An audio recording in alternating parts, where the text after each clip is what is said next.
tanamaro andro olom-pirenena araky ny toromarika ny fitondram-panjakana mahefa indrindra moa zay tarihan'ny ministera ny serasera sy ny kolotsaina dia misy an'izay tanamaro hoandro ny olom-pirenena izay ataoko hoe ho tanterahana manerana ny nosy ka tsy ho ambany zavatra an'izany itsika eto Mahajanga faritra Boeny prefecture ny Mahajanga koa manentana atsika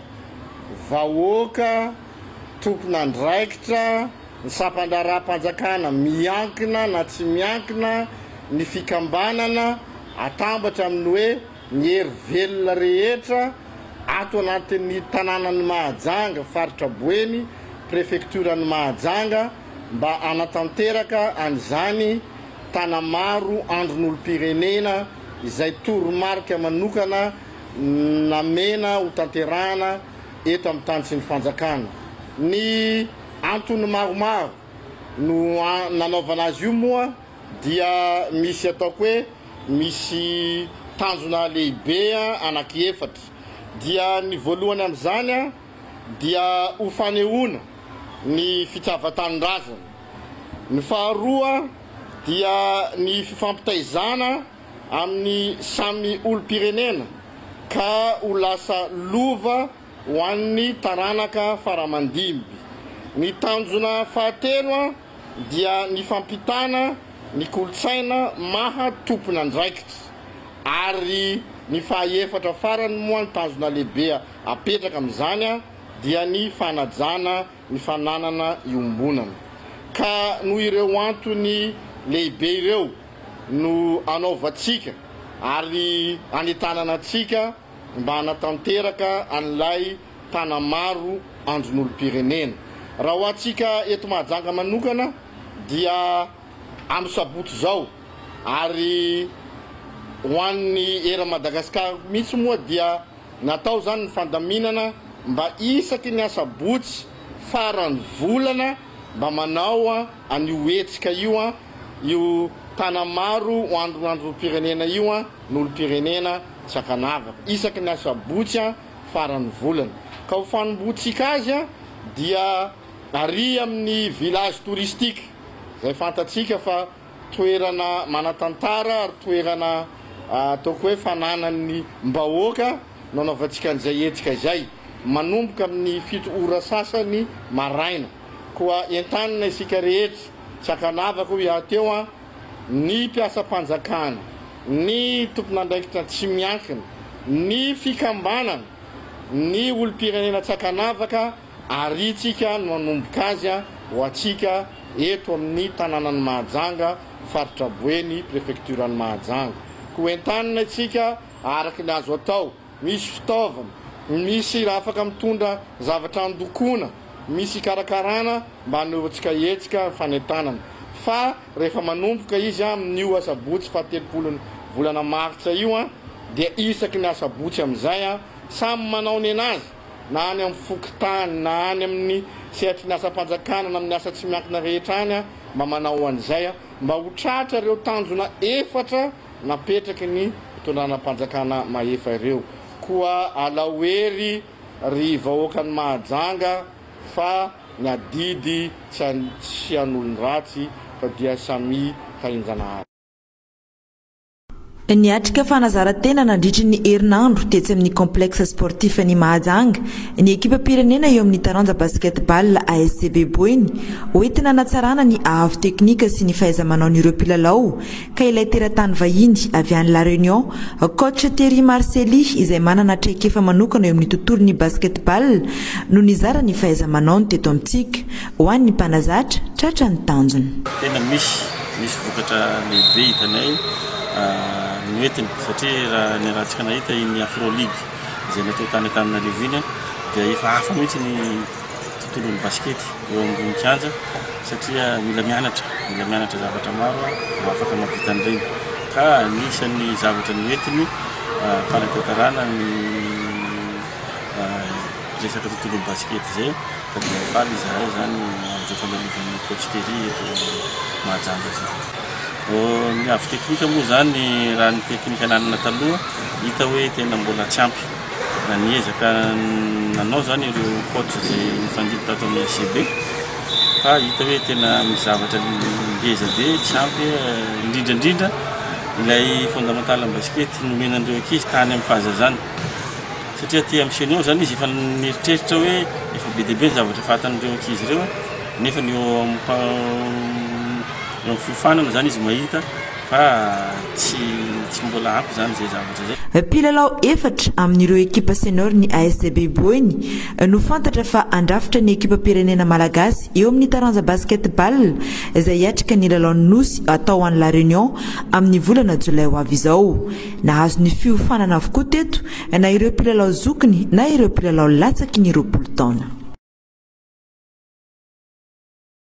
Ny amahana aingana ny olana eo amin'ny CP-arina ny drakaka eto Mahajanga no andrasan'ireo mpandarasy ireo mpiasa madinika avy any amin'ny ministera Foibe. Io no niompana ny fivoriana izay natao tetsy amin'ny La Promenade ny tolakandro ny alatsinainy 20 martsa 2024. Zao le izy izay moa eto zany dia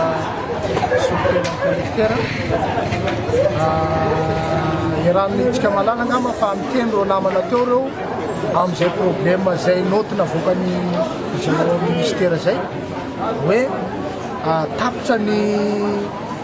stockage ihany no azo aondrana fa aorinan'izay dia vente locale atonga mafara vente locale zany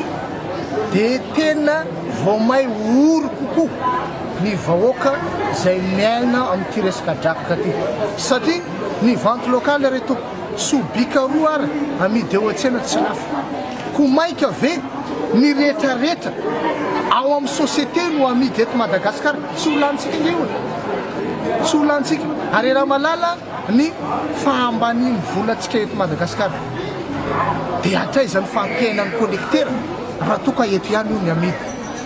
Anao etsika fanairana ho fidinana andalambe ireto mpisehatra drakaka ireto amin'ny fiandohan'ny volana Aprily izao raha toa ka mbola tsy misy ny fandraisana andraikitra izay andrandrahan'izy ireo avy any amin'ny ministera. Etsy andaniny efa any andrenivohitra amin'izao fotoana izao mitondra ny fitadiavam-baolana mifandraika amin'ity raharaha ity ny tompona andraikitra avy eto an-toerana araky ny loharanom-baovao voaray.